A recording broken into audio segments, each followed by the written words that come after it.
From the St. Louis Public Radio Newsroom, this is The Gateway. It's Friday, March 19th. I'm Wayne Pratt. Artist Aaron Fowler is back in his hometown of St. Louis for a collaborative gallery exhibition based on the dreams and aspirations of his friends and family. It means the world to come back to St. Louis and share something. I mean, it's just an amazing feeling. This is not a me show. It's like our show. You know what I mean? Because we all had our hands in this. Our Jeremy Goodwin tells us how the artist included a hip-hop church and pop-up lingerie store in his latest exhibition. That's in just a few minutes. Governor Mike Parson says every adult in Missouri will be eligible to receive the COVID-19 vaccine on April 9th. St. Louis Public Radio's Sarah Fenton reports Parson expects the federal government to begin shipping more doses to the state next month. State officials want to make sure there'll be enough demand for those shots when they become available. Around 1 in 5 Missouri residents has received at least one dose of the vaccine. Dr. Sarah George is an infectious disease professor at St. Louis University. She says most healthcare workers, nursing home residents, and other people at high risk of getting sick have been vaccinated, so making everyone eligible makes sense. So if we have enough vaccine to administer essentially to all adults, we should definitely go ahead and do that. The sooner we put an end to this pandemic, the better for everybody. Homeless people, construction workers, university employees, and other workers will become eligible 2 weeks before the entire state on March 29th. I'm Sarah Fenton, St. Louis Public Radio. All adults in Illinois will become eligible for the vaccine April 12th. Governor J.B. Pritzker cites increased supply and a statewide uptick in vaccination locations and rates. The governor says he understands the confusion caused by the current rollout plan. There are people who are at the edges of qualifying for one of those phases that are especially frustrated. And that's one of the reasons why I'm really glad that we're going to move away from this idea of taking sections of the population, because I think there's some confusion out there. President Joe Biden wants states to make all adults eligible for vaccines by May 1st. Nearly 100,000 doses have been administered daily in Illinois in the past week. More than 20% of Missouri residents so far have received a COVID-19 vaccine. The state has a long way to go before reaching widespread immunity because the vaccine has not been approved for children, and many adults are not sure if they want it. St. Louis Public Radio's Kayla Drake reports. Many people in Missouri are still waiting for the COVID-19 vaccine, so it could be months before at least 70% of the population is protected.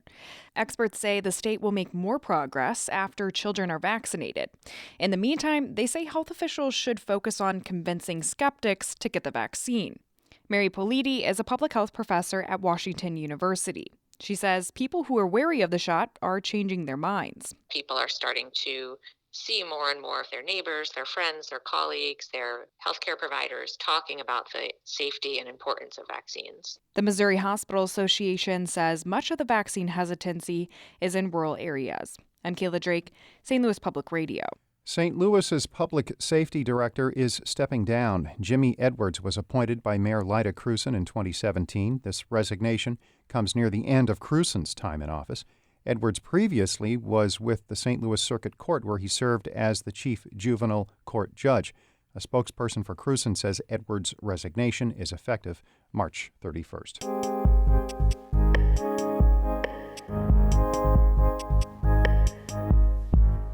Artist Aaron Fowler set out to make dreams come true with his exhibition at the Luminary Gallery on Cherokee Street.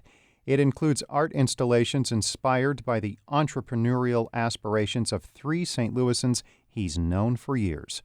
St. Louis Public Radio's Jeremy Goodwin has more. Aaron Fowler is a St. Louis native who now lives in Los Angeles. He's earned renown working with found objects to make conceptual sculptures. This is his first major show in his hometown. It's called Into Existence, Genesis. The raw materials he used for this show include a basketball hoop, rows of church pews, and a bunch of slinky lingerie. It's an attempt to summon into existence the aspirations of his collaborators. In one corner of the gallery, a budding lingerie maven has set up shop.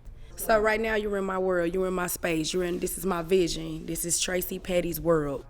Petty's world includes rose petals and mannequins Fowler customized to emulate her short-cropped hairstyle, and an image up on the wall of her sitting triumphantly in a giant martini glass. So that represents me embracing my body and my womanhood. It's being on top of the world also for all women. It's just me loving all my flaws. I don't have on makeup. I have roles. My body is not the same as in high school, but you still have to love yourself.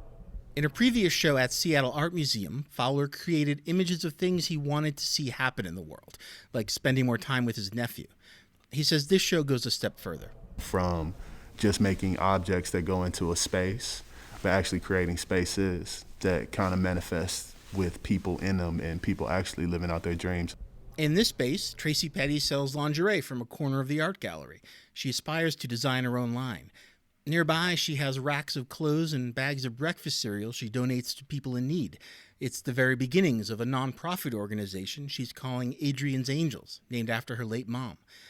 Next to Petty's space is a sort of small church, dubbed a trap church after the style of Southern hip-hop made popular by artists like Gucci Mane. His portrait is on the ceiling.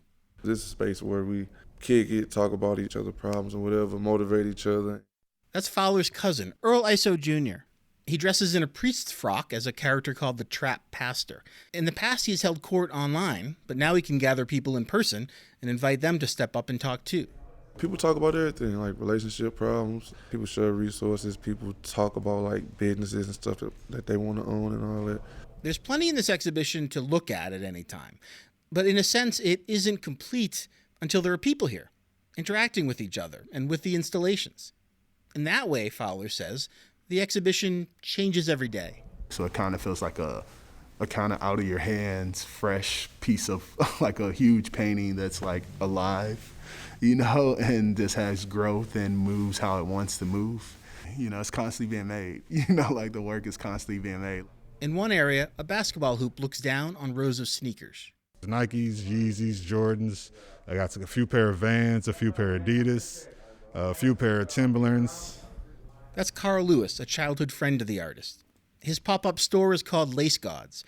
On the wall is an image Fowler created of 3 mythological characters, basically extraterrestrial sneaker gods that Lewis dreamt up.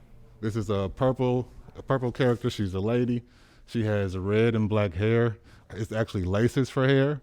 And then she has an eye in the center of her head, which is golden. As Lewis explains the characters to me, someone picks up a basketball and starts shooting some hoops. There's a definite hangout vibe when I visit the gallery. One man pops in to ask questions after seeing the sneakers through the window. Fowler's friends and family also stop by. The Luminary Gallery bills this as a solo show, but Fowler points out it's a team effort. It means the world to come back to St. Louis and share something, with my family and my friends. To actually finally do a show for them feels like, it's just an amazing feeling. This is not a me show. It's like our show, because we all had our hands in this. Into Existence Genesis is open to visit until May 1st.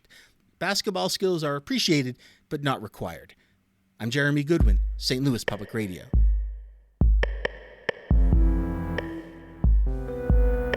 Our David Casares edited that report. Shula Newman is the executive editor of St. Louis Public Radio, music by Ryan McNeely of Adult Fur. We are a member-supported service of the University of Missouri-St. Louis. I'm Wayne Pratt, and from the St. Louis Public Radio newsroom, this has been The Gateway.